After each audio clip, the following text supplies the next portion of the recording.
afternoon. It is wonderful to be back here with you. Thank you so much for coming.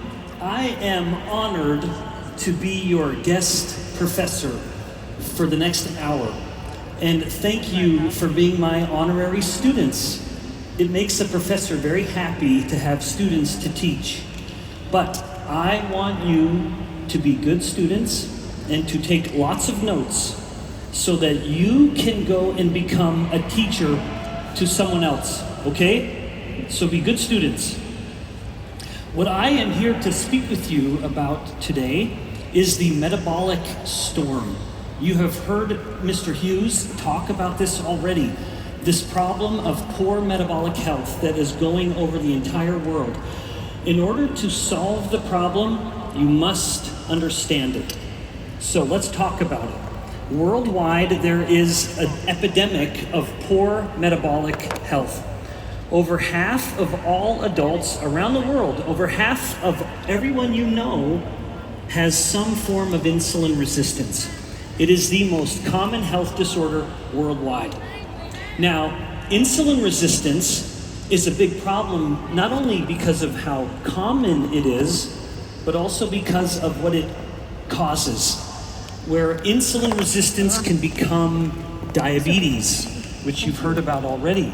Insulin resistance can become heart disease. It can become problems of fertility, where if a man and woman are having trouble having a baby, sometimes it is a metabolic problem. But also problems of the mind, problems that scare us, like Alzheimer's disease, migraine headaches, and even depression have a metabolic or insulin resistance foundation. So when you're talking to your friends and you mention insulin resistance, you mention that insulin resistance plays into all of these chronic diseases. Now, your friend may ask you, what is insulin? I want you to have an answer for them. So insulin is a hormone that comes from the pancreas. Within the pancreas, which is right beneath the stomach, there are these cells called beta cells. And beta cells wait for a signal. And when blood glucose levels start to go up, then the beta cells will say, oh, I know what to do, and they will release insulin.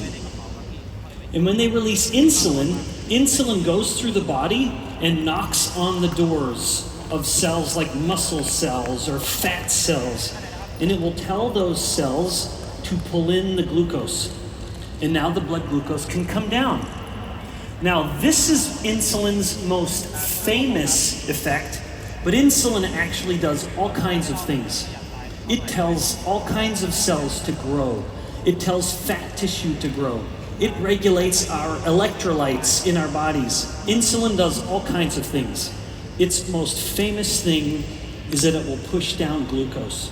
So glucose and insulin have a very, very close relationship. And when glucose is going up, then insulin will go up. I want you to understand why this is important. If you're talking to your friends and you're telling them about how glucose is affecting insulin resistance and insulin, why does this matter? Well, let's put the glucose away for just a moment, but we're going to come back to glucose in just a few moments, and let's just talk about insulin. Insulin, when it is elevated, plays into insulin resistance.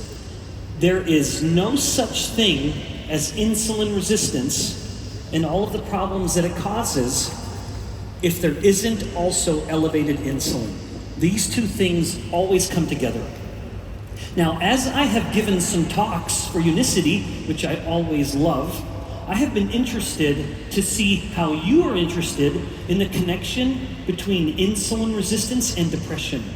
This is a very, very delicate topic, but it is very important for you to know that there is a lot of scientific evidence suggesting that in some instances, depression has a connection, which is insulin resistance. And I wanted to just take a moment and make sure you were aware of how that happens. So that if you mention this to your friends, that your friend will say, well, how is depression connected to insulin resistance? Now you can answer them. So the brain You can see my brain very well because I have nothing covering it. The brain has a very high metabolic rate. It is very hungry. Hopefully your brains are very hungry right now because you're listening and learning so much. But the brain always wants to pull in energy. And one of those energy sources is glucose. So glucose is fueling the brain. The brain is like an engine and it just keeps running. It needs lots of fuel. Insulin opens the door to allow the glucose to come in. And so when the brain is getting very hungry and it wants glucose among its fuels, it needs insulin to help the glucose come in. But what happens when insulin isn't working very well? What happens when the brain becomes insulin resistant? Now the brain can't get enough of its energy from the glucose. So the glucose coming in to fuel the brain isn't working very well. The brain starts to go very hungry. Its energy use starts to go down, and in some people, that manifests or that causes depression. In other people, it may cause migraine headaches. In other people, it may cause a forgetful mind or something like early stage Alzheimer's disease. These seem like different diseases, but they have one thing in common. The brain is going hungry because insulin isn't working well. In other words, the brain has become insulin resistant. Now, if you've been telling this to your friend may say, well, where does insulin resistance come from? You need to know where it comes from in order to explain this to them. The most common cause of insulin resistance is too much insulin. It's almost like when we are hearing a loud sound for so long, we start to become deaf to that sound. We don't hear it as well anymore. When the body has been so loaded with insulin for so long, the body stops listening. It becomes like a naughty little child. And I know a lot about that because I have 3 of them at home. So too much insulin causes insulin resistance. As one goes up, so too does the other. Now, if too much insulin causes insulin resistance, now your friend may say, well, where does all of that insulin come from? Why does my body have so much insulin? And this brings us back to glucose. Let's look at what happens when a person eats fat or protein or carbohydrate. Those are the 3 macronutrients. And in English, that word macro means big. They're the big parts of the diet. So you teach your friend about the macronutrients, fats, proteins, and carbohydrate. And then you tell them when a person eats fat, there will be no insulin response. When a person eats protein, there may be a small response, but it's generally quite modest. But when a person eats pure carbohydrate, then all of a sudden insulin goes up by 10 times, and even at its fastest, it'll take 3 hours before it comes back down to normal. So that matters. It matters even more because when you look globally at the amount of what people eat, over 70% of all calories worldwide come from carbohydrates. And usually this is refined carbohydrates, so sugars and refined starches. So not only are we eating most carbohydrate, but that also happens to be the one thing that keeps insulin the highest. Now, I'm not done talking about carbohydrates because they can become a problem. In our bodies, when we eat glucose, at any moment, we have only about 1 teaspoon, just 4 grams of glucose in our entire body. That is in our blood. We only have 4 grams of glucose in our blood. That is very, very little. But then what happens if we go eat a chocolate bar? We go eat some candy. A normal chocolate bar has 10 times more glucose in it than in my entire blood. If I take all of that glucose into my body, that will increase my blood glucose so much that if it stays high, I would die. It just from the sugar in one chocolate bar, one candy bar, it will increase the glucose levels so much that it would make a person die. And so we cannot keep the blood glucose levels so high. And we have someone who can come and help. If blood glucose is going up, remember there's a hormone that can come from the pancreas to help the blood glucose come down. Do you remember the name of the hormone? Yes, it's insulin. So insulin now is a hero. It's a savior. In this role, insulin is saving our lives by not letting our blood sugar, our blood glucose be too high for too long. So the glucose starts to come up, insulin will come up, and it will act to push the glucose down. Remember, because it opens doors and allows the glucose to come out of the blood. And so it saves us. However, this can happen too often, too much. So you'll remember, most people, the average global diet is over 70% carbohydrates. And so when you keep eating and your glucose goes up and the insulin's coming up, then insulin resistance starts to follow. So a person eats glucose, insulin goes up. They eat more glucose, insulin goes up even higher. They need more and more insulin, and they get more and more insulin resistant. Okay, so far I have been talking a lot about insulin and insulin resistance. I worry that you might be getting a little tired of insulin. So for the first time ever, in any Unicity talk I've ever given, aren't you so lucky?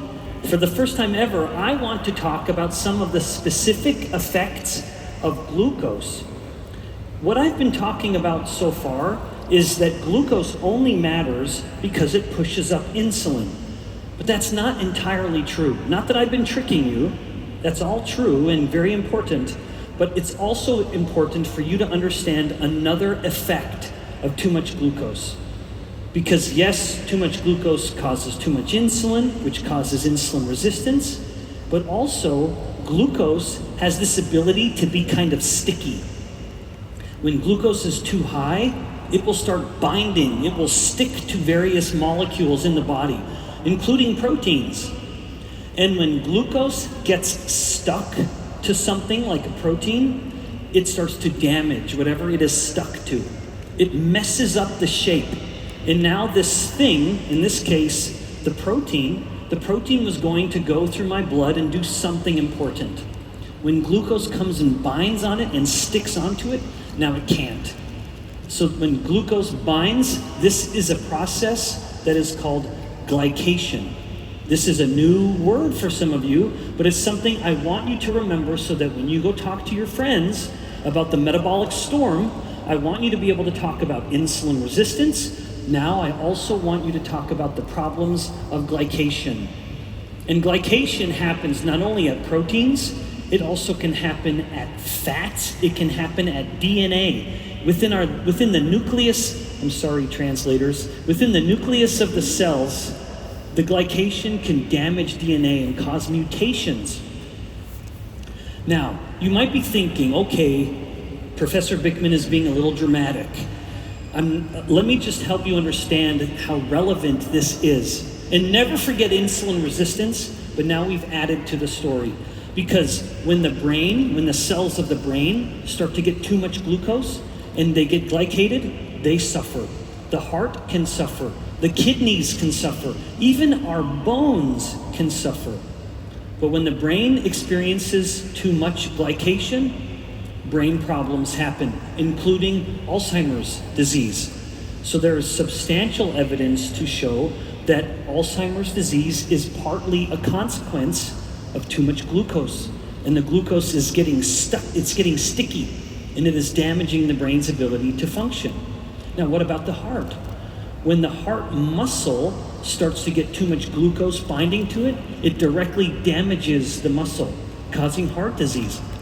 In fact, the problem goes even further when it comes to the heart, because the blood vessels, if we look at the blood vessels in a person, the blood vessels start to have some glycation as well. And then the blood vessels get damaged. And then you start to have things like atherosclerosis and other problems. So more heart disease. Now what about the kidneys? The kidneys actually, as from a metabolic scientist, it's interesting to note that they actually have the highest metabolic rate of any part of the body. But when there's too much glucose coming to the kidneys, they get damaged, and now the person has kidney disease. And even the bones, when the bones and all their proteins start to have glycation, now the person starts to have osteoarthritis, where the bones start to get weaker and more and more fragile. This fly wants to learn about insulin resistance. The pesky fly. It's a good student. He just wants to learn. I can't blame him. Okay, now, you look at these tissues, the brain, you look at the heart, the bones, and it's easy for us to think, well, that's okay, because I can't see those. What we can see is the skin. Now, I know many of you are very interested in looking good. I don't care as much as I used to. When you're a freckled old man, it's okay to not look good. But some people want to look good. Yeah, I do too. I want to look good. But even on the skin, with all of the proteins and the collagen of the skin, there's evidence to show that when the skin has too much glycation, it starts to cause the wrinkles on the skin. So this could make someone start to look much older. So as the glucose levels are higher and higher, it starts to make more and more glycation, and then the person starts to get more wrinkled and begin to look older than they are. None of us want that. We want to look young. And so we want to control our glucose to control our glycation. So we have all of these tissues, the skin, the brain, the heart, and many, many more. All of them start to suffer when glycation starts to go up. But there's one other cell, and it's actually the most famous of all of them, that experiences some glycation, and that is the red blood cell. So the reason our blood is red is because of the red blood cells. And within the red blood cells, there is this complex structure, these proteins that we call hemoglobin. And hemoglobin its most famous job is to carry oxygen. So when I am taking a breath, I'm pulling in the oxygen. How do I get that oxygen to my muscles, to my heart? It's because the blood cells will take that oxygen and bind it.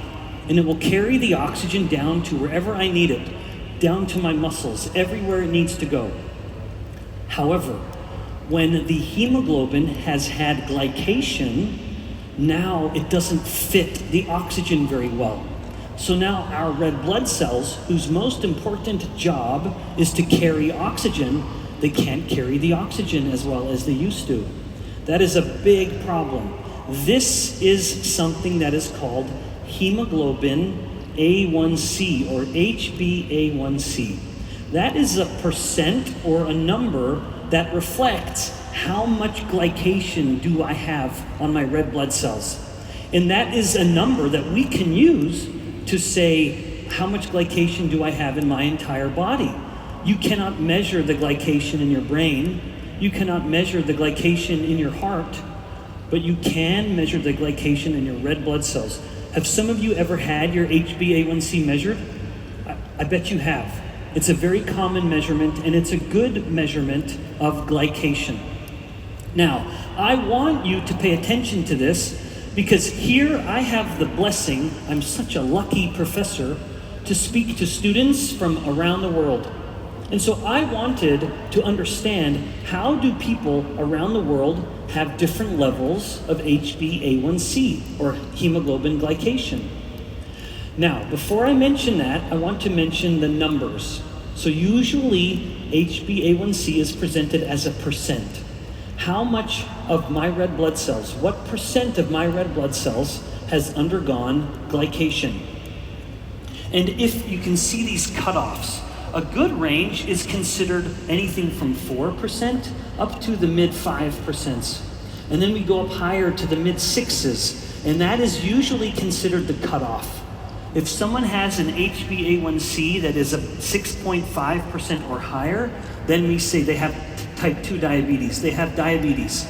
We want it to be lower than that. Now, this has me come back to my point from a moment ago. We have so many people from so many beautiful countries.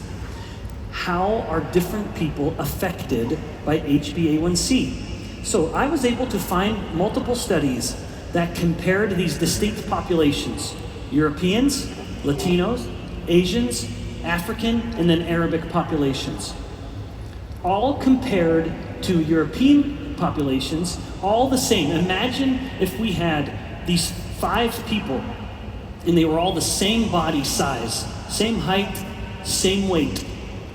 If we control for all of those variables, if you compare the European to the average Latino will have about 0.1% higher. Now, what if we then go on to the average Asian? This is, in these studies, both East Asian and Southeast Asian.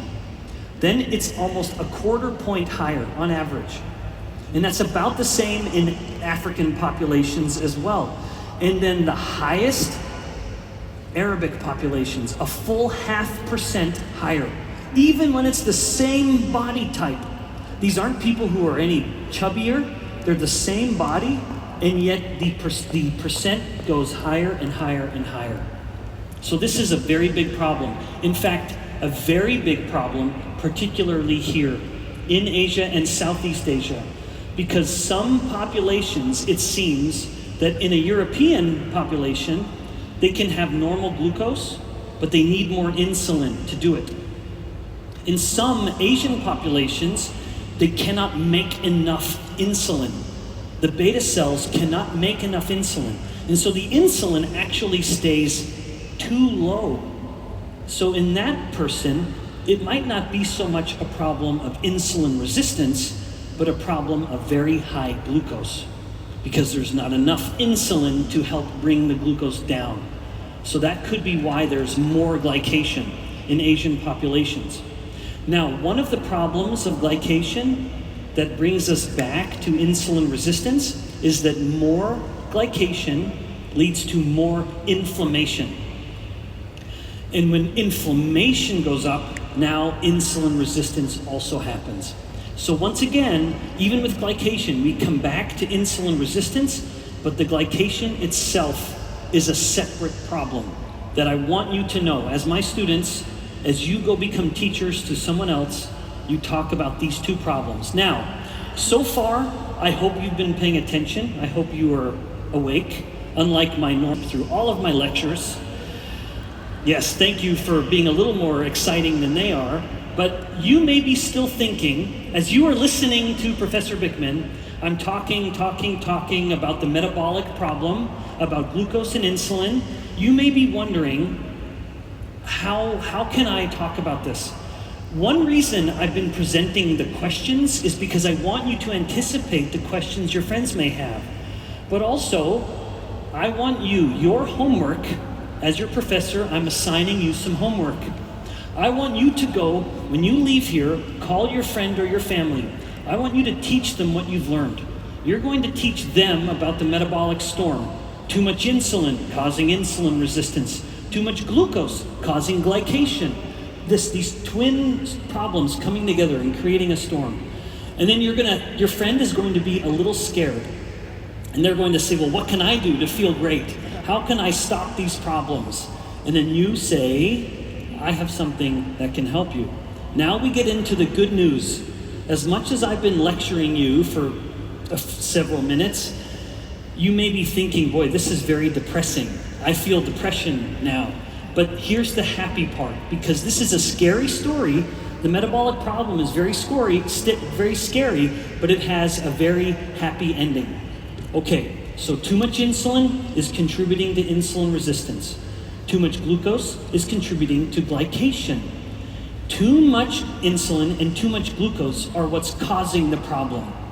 And so the solution is very simple. We just have to turn them around and bring them down. So you tell your friend, too much insulin, too much glucose. Your friend asks, what can I do? We need to bring them down. And you say there are 2 very easy ways from a metabolic scientist. 2 easy ways to do this. Balance blood glucose by changing food and taking advantage of some effective tools. And then second, helping your friend learn how to fast more frequently. Now, let's talk about the first one, balancing blood glucose. One way you can help your friend learn to balance blood glucose is to focus on fiber. Because when a human eats glucose, I already showed you what happens to insulin. Insulin goes up very, very high and takes a long time to come down. However, if that glucose is matched with fiber, now all of a sudden you took that very, very high curve and you pushed it down.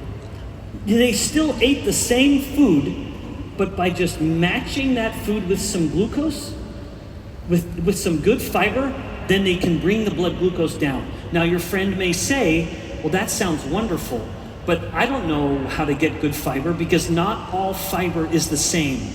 Not at all. There are lots of different types of fibers. So your friend may say, well, how can I get a good fiber? Do you have a good fiber that you can help them with? Yes, you do. You have a very good fiber to help them with. And you say, this has been formulated just for this, just to help bring your blood glucose under control. In fact, this will help balance your blood glucose.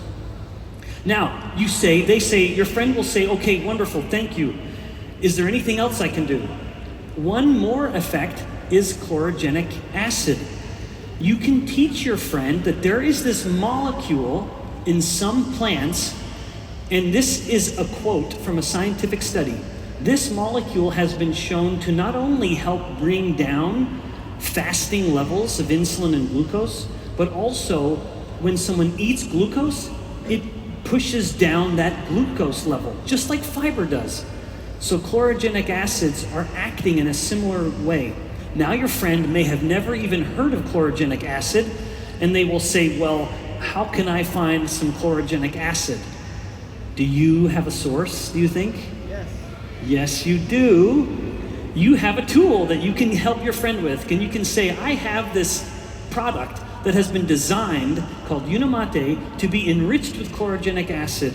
And one of its benefits, among many, is going to be to help your glucose and your insulin come under control, because we are trying to balance blood glucose. Now, this is the insulin curve, and now the purple line I'm showing you is what the glucose level is looking like. So when someone eats a lot of glucose, the insulin went up, but of course the glucose went up first. And at the top, when glucose goes up, it activates glycation. And we have all of those problems that we talked about before. So when we have an average individual who's eating a lot of carbohydrates all the time, their blood glucose levels are going crazy all day long. That is a term called glycemic variability. And this is high glycemic variability. Those levels of glucose go really high and then really low.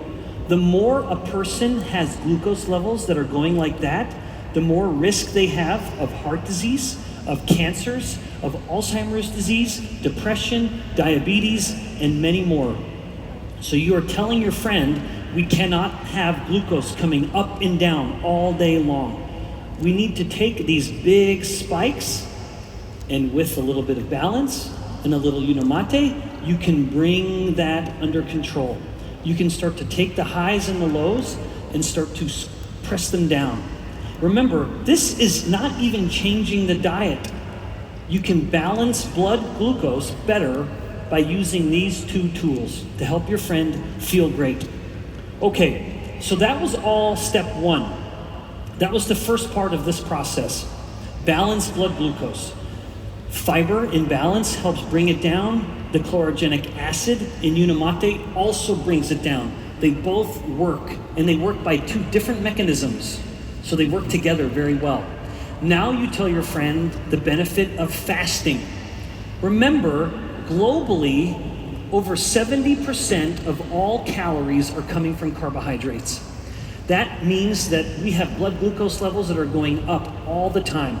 In fact, if you're looking at the insulin levels of someone, most people start their day with a very high sugary breakfast. Then after they've had breakfast, because they've spiked their insulin, they get hungry, then they have a snack. Then they have a big carbohydrate heavy lunch. Then they have an afternoon snack. Then they have a big dinner. And then last of all, before they go to bed, they eat more sweets and more junk food, more carbohydrates. So they're spending every waking moment in a state of elevated insulin. And too much insulin causes insulin resistance. So we need to help the friend wipe that off. Just get rid of all of these insulin and glucose spikes all day. And frequently fasting makes that better. And the easiest way to fast is just to take out one meal. Just help your friend learn to take out one meal in the day. And let's say it's breakfast, for example. Now, insulin is able to stay low all morning long, and it helps their body be more insulin sensitive. But your friend may say to you, as you are teaching them the benefits of fasting, they may say, but fasting is so hard. I don't want to fast. It's uncomfortable. How can we make it easier? But before we go to that, I want to just ask, why is fasting so difficult? I think if you can understand this, then you can help your friend learn to fast more easily. Well, from a metabolic scientist, I think there are two important things when it comes to why fasting gets so hard. One reason is cravings. The second reason is hunger. Those are not the same. Those are not the same thing. Cravings is when you have no reason to eat. You're not hungry at all, but you just want something. Hunger is when your tummy is rumbling and you just want to get something in your stomach. They're not the same. Let's talk about cravings first.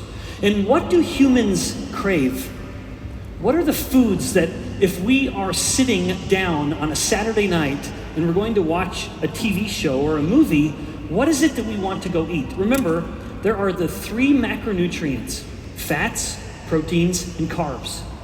Humans have no addiction, no cravings to pure fat. No one is sitting down to watch a movie and they want to eat a stick of butter. It does not happen. So humans have no cravings for fat. Similarly, humans have no cravings for protein. I wish we did. Life would be so much easier. We would all be so much more metabolically healthy. But no one sits down on a Saturday night to turn on a movie and wants egg whites or just straight whey protein. No one.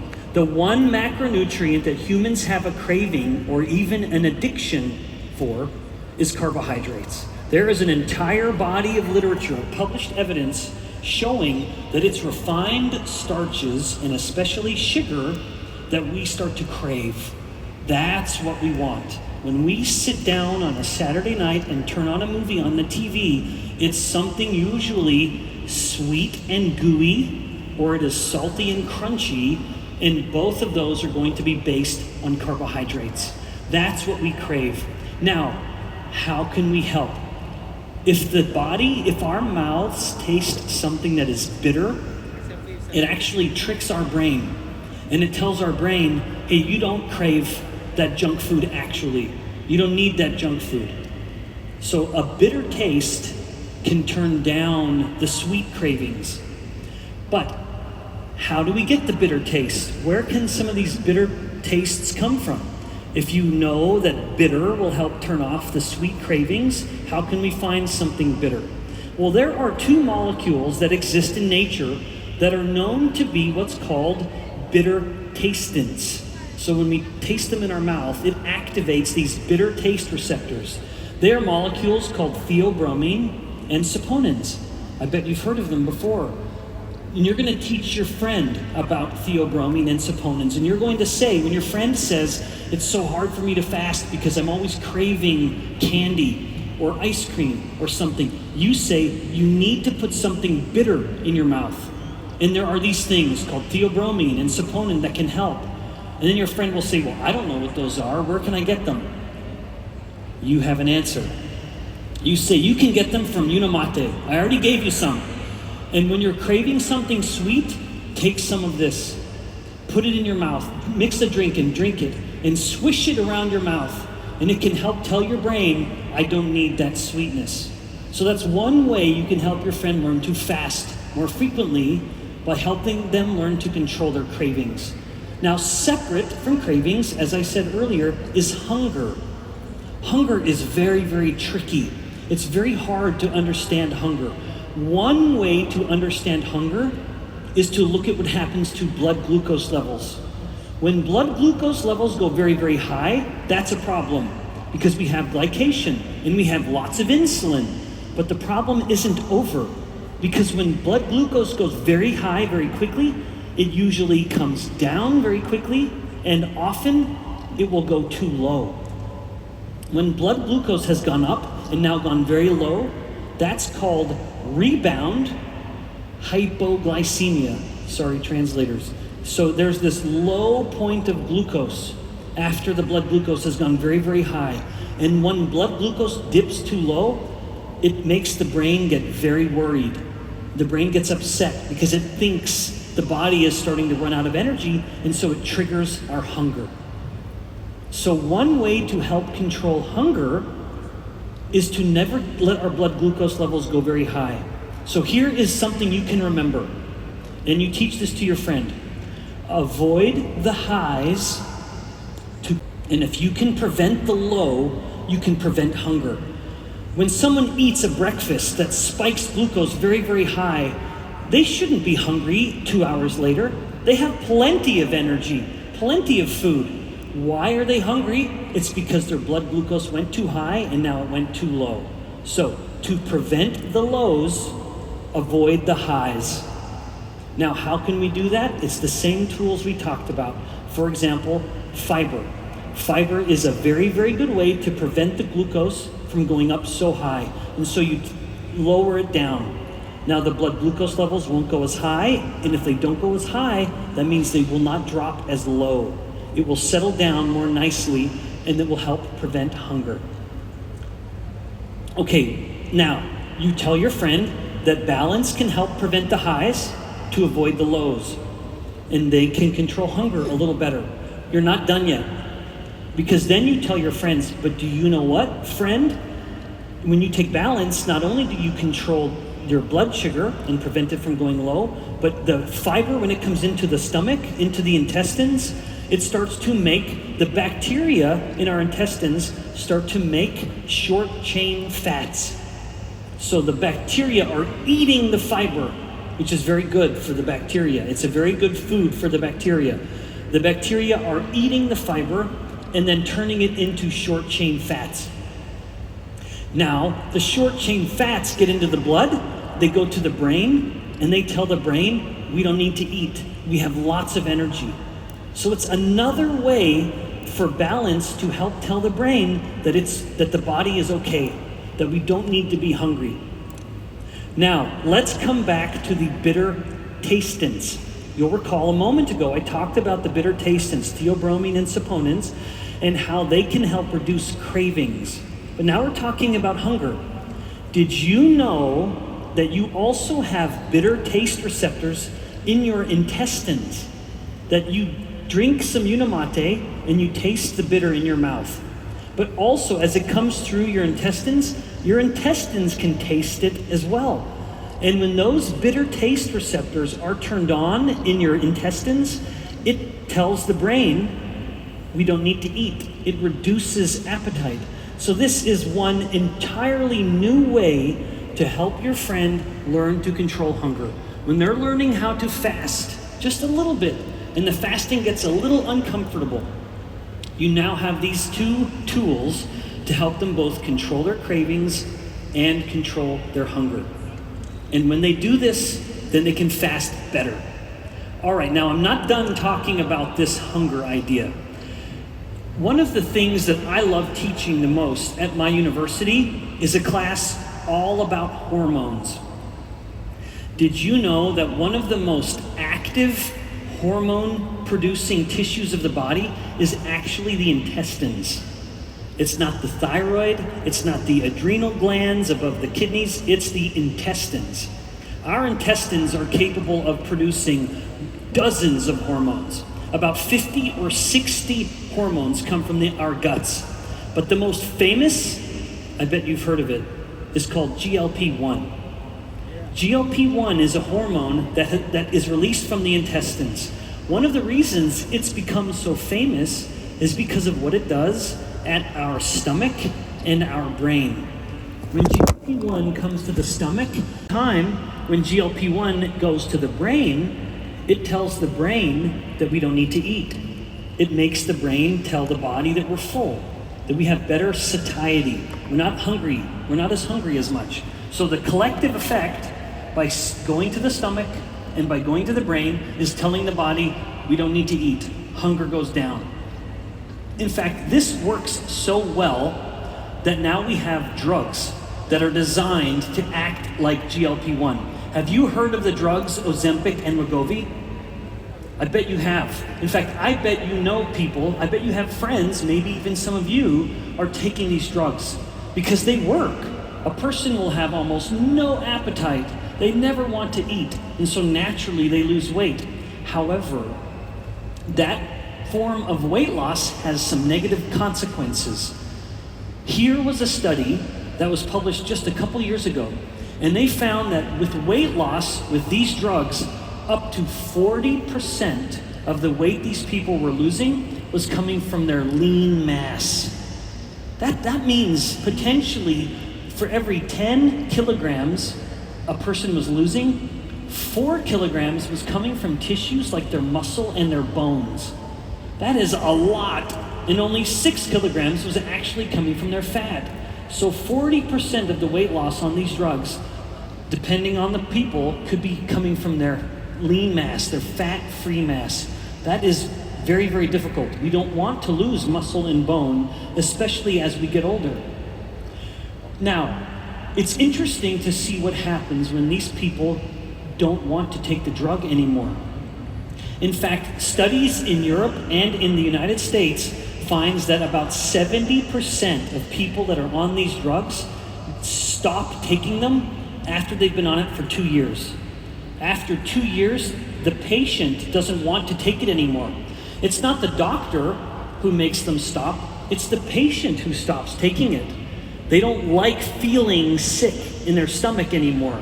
They don't like that their muscles and their bones are going away because the doses of the drugs are just so high. So 70% of people stop taking it. And what happens, do you think, to their weight loss when they stop taking it? Well, all the weight they lost starts to come back immediately. Now, in this study that you see here that was just published, you can see, well, Professor Bikman, they went down, then 1 year later, within 1 year, they had gained back. They were within about 5 kilograms. However, if they keep going, the weight keeps going up. And it gets closer and closer and closer until there's no difference between them anymore. But even if they keep some weight off, what do we gain back? Now, what do I mean by that? Remember, 40% of the weight a person loses on these drugs is coming from lean mass, like their muscle or their bone. So they're losing 6 kilograms of fat, they're losing 4 kilograms of lean mass, which comes back very, very quickly, and which doesn't. The problem with this result is that fat comes back very easily, whereas muscle and bone sometimes won't come back at all, depending on how old the person is. And it's harder in women to gain that muscle and bone back than it is in men. And so as an actual percent of their body, the person still may be 5 kilograms less, but they're probably actually fatter than they were before they ever started taking the drug. This is important because if you are talking to your friend and your friend is on the drug or they're curious about the drug, you just say, usually people stop taking the drug at 2 years because they just feel sick all the time. And when they do stop taking the drug, they gain all of their weight back, but maybe not the muscle and bone. That may be gone for good. Okay, now your friend may then say, all right, well, you just told me that GLP-1 is good. It will help me control my hunger better. But these drugs, which have too much GLP-1, I don't want to do those. They're expensive, or it will make me lose my muscle and my bone. How can I get the benefits of GLP-1 without having to take these drugs? You have an answer. You can tell them, actually, Unimate imbalance can help your intestines produce more GLP-1. And then I bet they will ask you, how? How can these things be so good? You keep telling me that they're so good. How can it even help with GLP-1? First, fiber from balance will come into the intestines, and it will activate these type of cells that are called L cells. And when L cells are activated, the L cells will produce more GLP-1. So the fiber from balance will specifically activate those cells, increasing the GLP-1 in the person's blood. And it's their own GLP-1, and they're increasing it naturally. So it's a good effect, and it will help control hunger. Also, you're not done. You will say there are two molecules called chlorogenic acid and ferulic acid. When the intestines see chlorogenic acid and ferulic acid, it will increase GLP-1 naturally. And once again, your friend would say, how can I get those molecules? And you have a perfect source in Unimate to give them. Now, one of the best things about Unicity is that they know how to pick very good scientists. But also, they like to support research. And Unicity wanted my lab to look at what would happen in the metabolic health with Unimate. And we published an entire paper. One result that we had from that work was to see that GLP-1, in the experiments with more Unimate, GLP-1 went up by about double. It went up by about 2 times in the blood. So this is a very real effect. If your friend is interested in GLP-1 and interested in the weight loss drugs that increase GLP-1, you can tell them, I have something that you should try first. And that would be the Feel Great system. Because you can say, I heard it from a metabolic scientist all the way from America, and he showed us this evidence, because this is from my own lab. So, that brings us to the end. We have the metabolic problem, where because of what we eat, because of how frequently we eat it, we have too much insulin, and that we have too much glucose. This is creating a metabolic storm. And we see this happening around the whole world. People who are experiencing more diabetes, it's because of these problems. People who are experiencing more depression, in many instances, it's because of these problems. Their infertility, their fatty liver disease, their heart disease, their high blood pressure, all of these have one thing in common. They're consequences of this metabolic storm that we are all living in. Now, as much as the problem seems scary, and you're going to teach this to your friends, the solution is so simple. Even though sometimes it's not very easy, the solution is simple, which is we simply need to flip them around. If we can bring insulin down by bringing glucose down, what is a metabolic storm then becomes really part of the metabolic solution, and metabolic health is improved. And as I said, it's simple, but that does not mean it's easy. You need to be very kind to your friends when you're telling them these ideas, and they're telling you how hard it is to control what they eat, how hard it is to take a break from food. You come back to these 2 simple ideas. We need to balance your glucose a little better. That will help control your cravings. That will help control your hunger. It will help control your insulin. It will help reduce your glycation. At the same time, we need to help you learn how to take a break so you don't feel like you have to eat all the time. We are eating ourselves to death. And learning how to fast is key to improving metabolic health.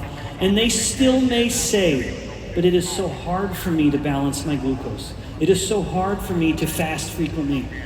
You have the tools to help your friends and your loved ones to feel great. Thank you so much for letting me be your professor. Thank you.